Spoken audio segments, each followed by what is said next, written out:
Hello friends, സാന്ത്വനത്തിലേക്ക് എല്ലാവർക്കും സ്വാഗതം. അങ്ങനെ അവിടെ മീനാക്ഷി ആണെങ്കിൽ ആര്യന് വേണ്ടി 25,000 രൂപ PF നിന്ന് ലോൺ എടുക്കാമെന്ന് പറഞ്ഞാണല്ലോ ഓഫീസിലേക്ക് വരുന്നത്. ആ സെക്ഷനിലിരിക്കുന്ന സാറ് 2 ദിവസമായിട്ട് ലീവാണെന്ന് വീണ മാഡം പറയുമ്പോഴാണ് നമ്മുടെ മീനാക്ഷി അറിയുന്നത് കേട്ടോ. മീനാക്ഷി ആകെ കൺഫ്യൂഷനിലായി. അപ്പോൾ വീണ മാഡം ചോദിക്കുന്നുണ്ട് കാര്യം എന്താണെന്ന്. അന്നേരം മീനാക്ഷി വീട്ടിൽ നടന്ന കാര്യങ്ങളൊക്കെ വ്യക്തമായിട്ട് പറയാണ്. ഇതുപോലെ 25,000 രൂപ നമ്മുടെ ആര്യന് അത്യാവശ്യമാണ്. അപ്പം ഞാനിത് ഇവിടെ നിന്ന് എടുത്ത് കൊടുക്കാമെന്നുള്ള പ്രതീക്ഷയിലാണ് മാഡം വന്നത്. ഇവിടെ വന്നപ്പോഴാണല്ലോ അറിയുന്നത് സാറ് ലീവാണെന്ന്. ദൈവമേ, 2 ദിവസം കഴിഞ്ഞ് ഇനി വരുവുള്ളൂ. ഞാൻ എങ്ങനെ ഇപ്പോൾ ഈ പൈസ കൊടുക്കുക? ഞാനാണെങ്കിൽ ആര്യനോട് വാക്ക് പറഞ്ഞു പോയേ. അപ്പോൾ ഇതെല്ലാം കേട്ടും കൊണ്ട് അവിടുത്തെ പിയൂണായിട്ടുള്ള ഹരി അവിടെ നിൽക്കുകയാണ്. ഹരിക്ക് അച്യുതനുമായിട്ട് വലിയ ബന്ധമാണല്ലോ. പിന്നെ മീനാക്ഷിയായിട്ട് ഉടക്കിയിട്ടുമുണ്ട്. എങ്ങനെയെങ്കിലും മീനാക്ഷി കൊടുക്കാൻ ഒരു അവസരം നോക്കി അയാൾ ഇരിക്കുകയായിരുന്നപ്പോഴാണ് ഈ ഒരു സംഭാഷണം അയാൾ കേൾക്കുന്നത്.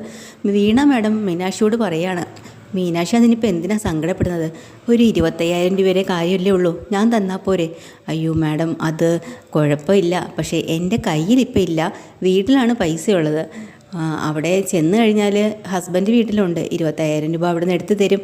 ആരെങ്കിലും ഒന്ന് പോകാവോ? മീനാക്ഷിക്കോ ആരെങ്കിലും പോയൊന്ന് വാങ്ങാവോ? എനിക്കിപ്പോൾ ഓഫീസിൽ നിന്ന് ഇറങ്ങാനും പറ്റില്ല, ഞാൻ ഹസ്ബൻഡിനെ വിളിച്ച് പറഞ്ഞോളാം എന്ന് വീണ മാഡം പറയാം. അപ്പോഴാണ് മീനാക്ഷി പറയുന്നത്, ഒരു കാര്യം ചെയ്യാം മാഡം, ഞാനേ ആകാശിനെ വീട്ടിലേക്ക് പറഞ്ഞു വിടാം. അതാവുമ്പോൾ സാർ അവിടെ നിന്ന് എടുത്ത് പൈസ കൊടുത്താൽ മതിയല്ലോ. അത് മതി, ഞാൻ എന്തായാലും ഹസ്ബൻഡിനോട് വിളിച്ച് പറഞ്ഞേക്കേട്ടോ, ആകാശ് വരുമ്പോൾ പൈസ കൊടുത്തേക്ക്. മീനാക്ഷി ആകാശിനെ അങ്ങോട്ട് പറഞ്ഞു വിട്. ശരി. ഇതെല്ലാം കേട്ടും കൊണ്ട് അയാൾ അവിടുന്ന് കേട്ടുകൊണ്ട് നിൽക്കാട്ടോ. ഈ സമയത്ത് പെട്ടെന്ന് നമ്മുടെ ആകാശിനെ വിളിക്കുന്നുണ്ട് മീനാക്ഷി. എന്നിട്ട് പറയാം, ആകാശേ ഒരു പ്രശ്നമുണ്ട് കേട്ടോ. ഞാൻ പറഞ്ഞില്ലേ 25,000 രൂപ ഇന്ന് ആര്യന് കൊടുക്കാമെന്ന്. PF നിന്ന് എടുത്തിട്ട് ആ പൈസ എനിക്ക് എടുക്കാൻ പറ്റിയില്ല കേട്ടോ. ആ സെക്ഷനിൽ സാറില്ലാത്ത കാരണം ഇപ്പോൾ 2 ദിവസമാവും. പക്ഷേ അപ്പോൾ ആകാശ് പറയാം, മീനാക്ഷി നീ വിഷമിക്കണ്ട, ഞാൻ വേറെ എവിടെയെങ്കിലും ഒന്ന് കടം വാങ്ങാൻ നോക്കാം. ആകാശ് അങ്ങനെ ഓടണ്ട, പൈസയ്ക്കെല്ലാം ഞാൻ ഇവിടെ റെഡിയാക്കിയിട്ടുണ്ട്. വീണ മാഡം പറഞ്ഞു എനിക്ക് തരാമെന്ന്. പക്ഷേ വീട്ടിൽ പോയി വാങ്ങണം, അവിടെയാണ് കാശുള്ളത്. മാഡത്തിൻ്റെ ഹസ്ബൻഡ് അവിടെ ഉണ്ടേ, ആകാശിനൊന്ന് അവിടെ വരെ പോകാവോ? അത്രയേ ഉള്ളൂ, അതിനെന്താ മീനാക്ഷി, ഞാൻ പൊക്കോളാം. ശരി, എന്നാൽ ആകാശ് അവിടെ പോയി വാങ്ങിക്കേട്ടോ, വാങ്ങിച്ചിട്ട് ആര്യനെ കൊണ്ട് കൊടുത്തേക്കണേ. ശരിയെന്നും പറഞ്ഞ് ഫോണും വെക്കുകയാണ്. ഇതെല്ലാം ഈ ഹരി കേട്ടിട്ട് പോവാട്ടോ. പക്ഷേ ആകാശ് എന്താ ചെയ്യുന്നതെന്ന് വെച്ചാൽ പെട്ടെന്ന് തന്നെ അവിടുന്ന് പതുക്കെ ഇറങ്ങാൻ വേണ്ടിയിട്ടുള്ള കാര്യത്തിലാണ്. അപ്പോഴാണ് നമ്മുടെ ബാലൻ ചോദിക്കുന്നുണ്ട്, നീ ഇപ്പം എങ്ങോട്ട് പോകാനാ? അച്ഛാ, അത് എനിക്ക് പുറത്ത് പോകേണ്ട ഒരു ആവശ്യം ഉണ്ടായിരുന്നു, ഇപ്പോൾ വരാം, 1 മണിക്കൂറത്തെ കാര്യമേ ഉള്ളൂ. അങ്ങനെ ഇപ്പം നീ പോകണ്ട, എനിക്ക് ഒരു ഡീലറെ കാണാനുണ്ട്.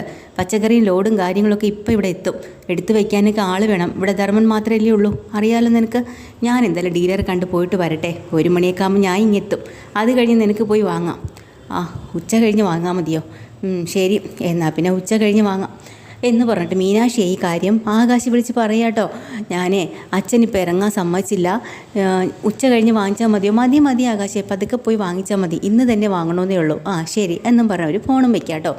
ഇതെല്ലാം കേട്ടും കൊണ്ട് ഹരി എന്താ ചെയ്യാന്ന് വെച്ചാൽ നേരെ നമ്മുടെ വീണ മാഡത്തിൻ്റെ വീട്ടിലേക്ക് ചെല്ലുക. എന്നിട്ട് അവിടെ ചെന്ന് കോളിംഗ് ബെല്ലടിക്കുമ്പോൾ വീണ മാഡത്തിൻ്റെ ഹസ്ബൻഡാണ് തുറക്കുന്നത്. അല്ല, ഞാൻ ആകാശാണ്, മീനാക്ഷിയുടെ ഹസ്ബൻഡ് ആകാശാണ്. വീണ മാഡം പറഞ്ഞിരുന്നു ഇവിടെ 25,000 രൂപ വെച്ചിട്ടുണ്ടെന്ന്. ശരി, അത് ശരി. എന്നാൽ ഒരു കാര്യം ചെയ്യും, ഞാൻ തരാം എന്നും പറഞ്ഞും കൊണ്ട് വീണ മാഡത്തിൻ്റെ ഹസ്ബൻഡ് ഈ 25,000 രൂപ ഈ കള്ളം പറഞ്ഞു വന്ന ഹരിയുടെ കയ്യിൽ കൊടുക്കാട്ടോ. ശരിക്കും പറഞ്ഞാൽ ആകാശിനെ കണ്ടിട്ടില്ല അയാൾ, അതുകൊണ്ട് അറിയാനും പറ്റുന്നില്ല. അവിടുന്ന് 25,000 രൂപ അയാൾ വാങ്ങിയിട്ട് പുറത്ത് വന്നിട്ട് നേരെ നമ്മുടെ ആകാശിനെ വിളിക്കാട്ടോ. ആകാശിനെ വിളിച്ചിട്ട് പറയണത് എന്താണെന്ന് വെച്ചാൽ, ഞാൻ വീണ മാഡത്തിൻ്റെ ഹസ്ബൻഡാണ്, നിങ്ങളെന്തായാലും ഇങ്ങോട്ട് വാങ്ങാൻ വേണ്ടി വരണ്ട, നിങ്ങളുടെ വീട്ടിൻ്റെ ആ പരിസരത്തേക്ക് ഞാൻ വരുന്നുണ്ട്, നിങ്ങളുടെ വീട്ടിൽ ഞാൻ കൊണ്ടുവന്നേക്കാം എന്ന് പറയുമ്പോൾ ആകാശ് വിചാരിക്കും, എന്നാൽ പിന്നെ അത് തന്നെ നല്ലത്. ശരി, സാറിന് എൻ്റെ വീട് അറിയോ? വീടൊക്കെ അറിയാം. ശരി, അതിലേ പോകുമ്പോൾ ഞാൻ അവിടെ കൊടുത്തേക്കാട്ടോ എന്നും പറഞ്ഞ് വീണ മാഡത്തിൻ്റെ ഹസ്ബൻഡാണെന്നുള്ള രീതിയിൽ ഈ ഹരി നമ്മുടെ ആകാശിനെ പറഞ്ഞ് വെറ്റിക്കുകയാണ്. അങ്ങനെ ആകാശ് പൈസ വാങ്ങാനായിട്ട് പോകുന്നില്ല, ആ കടയിൽ തന്നെ നിൽക്കുകയാണ്. ഇയാൾ ഈ പൈസ വാങ്ങി നേരെ എങ്ങോട്ടാണ് പോകണമെന്ന് വെച്ചാൽ വിജിലൻസ് ഓഫീസിലേക്കാട്ടോ. അവിടെ ചെന്നിട്ട് അയാൾ അവിടെ പറയുന്നുണ്ട്, ഞാൻ കഷ്ടപ്പെട്ട് ഒരു ചെറിയൊരു യൂണിറ്റ് തുടങ്ങാനിരിക്കുകയായിരുന്നു. അത് ഇങ്ങനെ ഇവിടെ ഇരിക്കുന്ന ഒരു മാഡം ഭയങ്കര കറക്റ്റഡ് ആയിട്ടുള്ളൊരു മാഡമാണ്. അവരാണെങ്കിൽ കൈക്കൂലിയും ഒക്കെ വാങ്ങുന്ന ഒരാളുമാണ്. അതിനുവേണ്ടി തന്നെ എൻ്റെ ഈ ഒരു കാര്യം നടത്തി തരാൻ അവർ താല്പര്യപ്പെടുന്നില്ല സാർ. പിന്നെ ഇപ്പോൾ ഇതേ കൈക്കൂലിയും ചോദിച്ചിരിക്കുന്നു. അപ്പോൾ ആ വിജിലൻസിലെ ഓഫീസർ ചോദിക്കുന്നുണ്ട്, എത്ര രൂപയാണ് അവർ ചോദിച്ചത്? 25,000 രൂപ ചോദിച്ചിരിക്കുക. അത് ശരി, അപ്പം നിങ്ങൾ കൊടുക്കാമെന്ന് പറഞ്ഞു? ഞാൻ കൊടുക്കാമെന്ന് പറഞ്ഞു, എന്നിട്ട് ആ കാശുമായിട്ട് ഞാൻ ഇങ്ങോട്ടാണ് വന്ന കാര്യം ഇവിടെ അവതരിപ്പിക്കാൻ. ശരി, എന്നാൽ ഒരു കാര്യം ചെയ്യും, നിങ്ങൾ ആ കാശ് ഞങ്ങളുടെ കയ്യിൽ താ.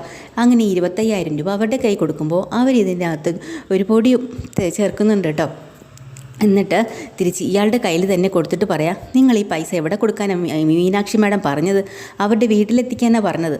എന്നാൽ ശരി, നിങ്ങൾ അവരുടെ വീട്ടിലേക്ക് എത്തിച്ചോ, ബാക്കി കാര്യങ്ങൾ ഞങ്ങൾ ഏറ്റോളാം, പുറകെ വരാം എന്ന് പറയാം കേട്ടോ. അങ്ങനെ ഹരി എന്താ ചെയ്യണം, നേരെ ദേവമംഗലത്തേക്ക് വരുവാണ്. എന്നിട്ട് അപ്പോൾ തന്നെ നമ്മുടെ ആകാശ് ഇതിനിടയ്ക്ക് വീട്ടിൽ ഗോമതിയെ വിളിച്ച് പറഞ്ഞിട്ടുണ്ട്, അമ്മേ ആ വീണ മാഡത്തിൻ്റെ ഭർത്താവ് പൈസയും കൊണ്ട് വീട്ടിലേക്ക് വരും, അമ്മ അത് വാങ്ങി വെച്ചേക്കണമെന്ന്. അത് എന്താ, എനിക്ക് അയാളെ അറിയില്ലല്ലോ. സാരമില്ല, അവർക്ക് ഞങ്ങളെയൊക്കെ അറിയാമല്ലോ, അതുകൊണ്ട് അമ്മ അത് വാങ്ങി വെക്കൂ കേട്ടോ. അയാളത്തെ വീട്ടിൽ പോയി വാങ്ങാമെന്നാണ് ഞാൻ പറഞ്ഞത്. അപ്പോൾ അയാൾ ഇങ്ങോട്ട് വിളിച്ചിട്ട് പറഞ്ഞു ആ ഏരിയയിൽ വരുന്നുണ്ട്, അപ്പോൾ അവിടെ കൊണ്ട് തരാമെന്ന്. ആര്യന് കൊടുക്കാനുള്ള പൈസയാണേ, അമ്മ സൂക്ഷിച്ച് വെക്കണേന്ന് പതുക്കെ പറയാം കേട്ടോ, ബാലം കേൾക്കാണ്ട്. ശരി മോനെ എന്നൊക്കെ പറയണ്ട. ആ സമയത്ത് തന്നെ അവിടെ ദേവി കുറേ ദിവസമായില്ലേ മരുന്നും ഒക്കെ ആയിട്ട് ഇങ്ങനെ കഴിയുന്നു. നല്ല പോലെ തലയിൽ എണ്ണ തേച്ച് കുളിച്ചത് ഇന്നായിരുന്നു.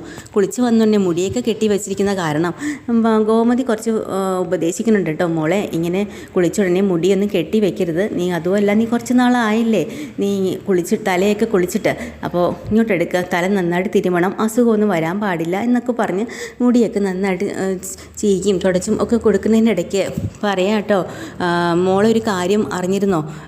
എന്താ അമ്മേ, നമ്മുടെ അച്ഛൻ പറഞ്ഞില്ലല്ലേ മനുമോൾക്ക് പെണ്ണ് കാണാൻ വേണ്ടിയിട്ട് ഒരു കൂട്ടർ ഇങ്ങോട്ട് വരുന്നുണ്ട്, നാളെയോ മറ്റന്നാളോ. അയ്യോ എന്തിനാ അമ്മേ അവളെ ഇപ്പോൾ കെട്ടിച്ച് വിടുന്നത്? അവൾ കുഞ്ഞല്ലേ, പഠിക്കട്ടെ അമ്മേ, അവൾ നല്ല പഠിക്കുന്ന കുട്ടിയല്ലേ. അപ്പോൾ ഇത്രയും പഠിക്കുന്ന അവളെ പിടിച്ച് ഇപ്പോഴേ കെട്ടിച്ച് വിട്ടാൽ എങ്ങനെ ശരിയാവുക? അവൾ കാട്ടിക്കൂട്ടുന്നതൊക്കെ നീ കണ്ടതല്ലേ, അവൾ കാരണമല്ലേ ഈ വീട്ടിൽ ഇത്രത്തോളം വിഷമാവസ്ഥകൾ വന്നത്. അമ്മേ അവളെ കുറ്റം പറയല്ലേ, അവളൊരു പാവമാണ്, അവളൊരു തെറ്റും ചെയ്തിട്ടില്ല. തെറ്റ് ചെയ്യാത്തതുകൊണ്ടാണോ? പലതവണ ഞാൻ അവൾക്ക് താക്കീത് കൊടുത്തു ആ അലോകമായിട്ടുള്ള ബന്ധം നിർത്താൻ. എന്നിട്ട് അവൾ എനിക്ക് വാക്ക് തന്നതാ അവനോടൊരു ബന്ധം ഉണ്ടാവില്ലെന്ന്. എന്നിട്ടും അവൾ എന്നെ ചതിച്ചില്ലേ? ചതി എനിക്കത് ചിന്തിക്കാൻ പോലും പറ്റുന്നില്ല മോളെ. എന്തുകൊണ്ടാണ് അവൾ എന്നെ ചതിച്ചതെന്ന് എനിക്കറിയോ? എന്നെ അവൾക്ക് ഒരുപാട് വിശ്വാസമായിരുന്നു, അതുകൊണ്ടാണ്. ഒത്തിരി വിശ്വസിക്കുന്നവരെ ചതിക്കാൻ വളരെ എളുപ്പമാണ്. ഇത്രയും മോളല്ലേ എന്നൊക്കെ പറഞ്ഞ് നമ്മളങ്ങ് വിശ്വസിക്കും. ഞാനൊരു പൊട്ടി തന്നെയാണ്, പക്ഷേ എന്നെ എന്തിനു വിളിങ്ങനെ ചതിച്ചു? അതുകൊണ്ടല്ലേ ഈ വീട്ടിൽ ഇത്രയും കഷ്ടങ്ങളും സങ്കടങ്ങളും ഉണ്ടായത്. എനിക്ക് അവളോട് പൊറുക്കാൻ കഴിയില്ല, അവളെ കെട്ടിച്ചു വിടുന്നത് തന്നെയാണ് നല്ലത് എന്നൊക്കെ ഇങ്ങനെ പറയുമ്പോൾ ദേവി ആകെ പേടിച്ചിരിക്കട്ടോ. എന്നെങ്കിലും ഒരു ദിവസം എൻ്റെ ചതിയും അറിഞ്ഞു കഴിഞ്ഞാൽ അമ്മ എന്നെ വെറുക്കോ എന്താവും ഇങ്ങനെ പേടിച്ചിരിക്കുന്ന സമയത്താണ് അവിടെ ഒരു കോളിംഗ് ബെല്ല് വരുന്നത്. അപ്പോഴാണ് നമ്മുടെ ഗോമതി പറയുക, അയ്യോ ആ വീണ മാഡത്തിൻ്റെ ഭർത്താവാണെന്ന് തോന്നുന്നു, ഞാൻ വെളിയിലോട്ട് ചെല്ലട്ടെ. അങ്ങനെ പുറത്തേക്ക് ചെല്ലുമ്പോൾ ഈ ഹരി അവിടെ വന്നിട്ട് പറയുക, ഞാൻ വീണ മാഡത്തിൻ്റെ ഹസ്ബൻഡാണ്, കാശ് കൊണ്ടുതരാൻ വന്നതാണ്. അങ്ങനെ അത് വാങ്ങി വെക്കുമ്പോൾ ഗോമതി പറയുന്നുണ്ട്, വരൂ അകത്തേക്ക് ഇരുന്ന് ചായ കഴിച്ചിട്ട് പോവാം. അയ്യോ വേണ്ട, എനിക്കതിനുള്ള സമയമൊന്നുമില്ല, ഇന്നൊരു ദിവസം വരാം, വീണയും കൂട്ടി വരാം കേട്ടോ, അന്ന് ചായ മാത്രമല്ല ആഹാരവും കഴിച്ചിട്ട് പോവാം. ശരി എന്നും പറഞ്ഞ് അയാൾ അവിടെ നിന്ന് പോവുകയാണ്. പോയിട്ട് അവിടെ ഒളിച്ച് നിൽക്കുന്നുണ്ടോ വിജിലൻസുകാർ. അപ്പോൾ അവരോട് കാര്യം പറയുകയാണ്, ഞങ്ങൾ അവളുടെ അമ്മായിയമ്മയുടെ കയ്യിലാണ് ഇതെല്ലാം കൊടുത്തത്, അവൾ വൈകിട്ട് ഓഫീസ് വിട്ട് വരുമ്പോഴാണ് ഇതറിയാം. ശരി ഞങ്ങൾ ബാക്കിയൊക്കെ തീരുമാനിച്ചോളാം, നിങ്ങൾ പൊക്കോ എന്നും പറഞ്ഞ് വിജിലൻസുകാർ ഇങ്ങോട്ട് വരണുണ്ട് കേട്ടോ. അത് കഴിഞ്ഞ് നമ്മുടെ ദേവിയും എല്ലാവരും കൂടെ ഗോമതിയും കൂടെ ഇരിക്കുന്ന സമയത്ത് മീനാക്ഷി വരുന്നുണ്ട്. മീനാക്ഷി ഇത്തിരി ലേറ്റായിപ്പോയി ഓഫീസിൽ നിന്ന് ഇറങ്ങാൻ തന്നെ, നടന്ന് തളർന്ന് ഇവിടെ വരുവാണ്. ഇവിടെ വന്ന് കയറുമ്പോൾ തന്നെ പെട്ടെന്ന് ഗോമതി ചോദിക്കുന്നുണ്ട്, മോളെ എനിക്കൊരു കാര്യം നിന്നോട് പറയാനുണ്ടായിരുന്നു. എന്താ? അതെ നിനക്ക് തരാൻ വേണ്ടിയിട്ട് ഒരു സാധനം ഇവിടെ ഇരിപ്പുണ്ട്. എന്താ അമ്മേ? ദേ ആ വീണ മാഡത്തിൻ്റെ ഹസ്ബൻഡ് ഇവിടെ കൊണ്ടുവന്ന് കാശ് തന്നു എന്നിങ്ങനെ പറയുമ്പോൾ മീനാക്ഷി അന്തം വിട്ടു പോവാട്ടോ. കാരണം ഇതൊന്നും മീനാക്ഷി അറിയണില്ലല്ലോ. ആകാശിനെ വിളിച്ച് പറയുന്നുണ്ട്. ആകാശ് പറയാണ്, ഞാൻ അവിടെ പോയി വാങ്ങിച്ചോളാം ഉച്ച കഴിഞ്ഞിട്ടെന്ന്. അതുവരെയുള്ള കാര്യം മാത്രമേ അറിയൂ, പിന്നെ ബാക്കിയുള്ള കാര്യങ്ങളൊന്നും മീനാക്ഷി അറിഞ്ഞിട്ടില്ല. പിന്നെ അതും വീണ മാഡത്തിൻ്റെ ഹസ്ബൻഡോ ഇവിടെ കൊണ്ടു തന്നോ? അതെങ്ങനെ സംഭവിച്ചു എന്നും പറഞ്ഞ് മീനാക്ഷി അങ്ങനെ അന്തം വിട്ട് നിൽക്കാട്ടോ. ഇതിനിടയ്ക്ക് വിജിലൻസിലെ ഓഫീസേഴ്സ് എല്ലാം കൂടെ ഇങ്ങോട്ട് വരാനും തുടങ്ങിയിട്ടുണ്ട്. ഇവിടെ അനധികൃതമായിട്ട് കൈക്കൂലി വാങ്ങിച്ച കേസെന്നും പറഞ്ഞുകൊണ്ട്. അപ്പോൾ ഇവരാകെ പേടിച്ച് നിൽക്കുകയാണ് കേട്ടോ. ആകെ ഈ പൈസ എങ്ങനെ സംഭവിച്ചു എന്നൊക്കെ ഇങ്ങനെ ആലോചിച്ച് മീനാക്ഷി നിൽക്കുന്നുണ്ട്. എപ്പിസോഡ് തീരാ ഡീറ്റെയിൽഡ് എപ്പിസോഡ് മറ്റു വീണ്ടും വരാം. ചാനൽ ഇഷ്ടമായി ലൈക്ക് ചെയ്യുക, സബ്സ്ക്രൈബ് ചെയ്യുക. താങ്ക്